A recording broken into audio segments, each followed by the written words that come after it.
তাকদীর নিয়ে প্রিয় ভাইয়েরা বিচলিত হবেন না। আপনার তাকদীরে যা আছে আপনি পাবেন, যা নাই কোশ্চেন কালেও পাবেন না, ফুল স্টপ। আপনার তাকদীরে যা আছে আপনি পাবেন, না পেয়ে আপনি দুনিয়া থেকে যাবেন না, ফুল স্টপ। আর আপনার তাকদীরে যা নাই সারা দুনিয়ার মানুষ মিলে আপনাকে দিতে পারবেন না।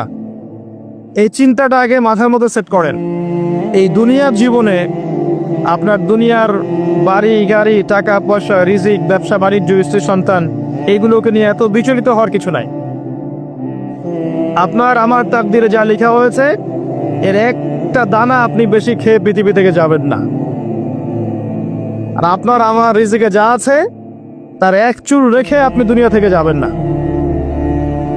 এটাই চূড়ান্ত সত্য কথা।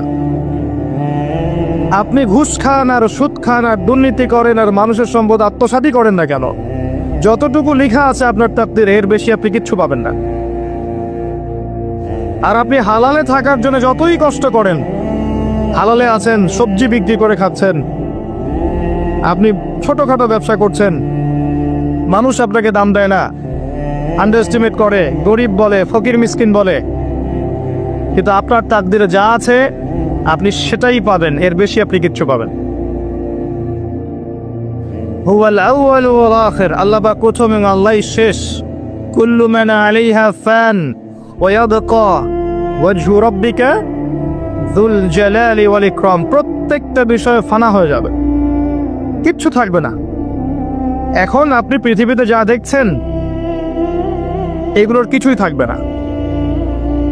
প্রত্যেক মানুষ, প্রত্যেকটা জিন, প্রত্যেক উদ্ভিদ, প্রত্যেক এই প্রাণী, আকাশ, মহাবিশ্ব, গ্রহ নক্ষত্র, চন্দ্র সূর্য, সমুদ্র, পাহাড় পর্বত, বিশ্বনেতা, রাষ্ট্রনেতা, সমাজ নেতা, পরিবারের কর্তা, অর্থনৈতিক নেতা, সবাই মারা যাবে, সবাই শেষ হয়ে যাবে, কিচ্ছু থাকবে না।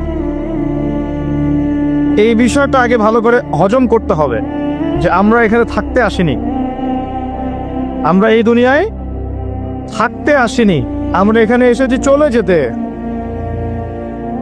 যার মনের মধ্যে এই কনসেপ্ট থাকে সে কখনো আল্লাহ পাকের বিদ্রোহী হতে পারে না, সে কখনো আল্লাহ দ্রোহিতা করতে পারে না, কুফরি করতে পারে না, শিরক করতে পারে না, আল্লাহর অবাধ্য হতে পারে না। যার মনের মধ্যে এই চিন্তা বদ্ধমূল যে আমি এখানে থাকতে আসিনি, আমি এখানে মুসাফিরের মতো এসেছি, গাছের ছায়ায় বিশ্রাম নিচ্ছি, বিশ্রাম নিয়ে শেষ হবে চলে যাব।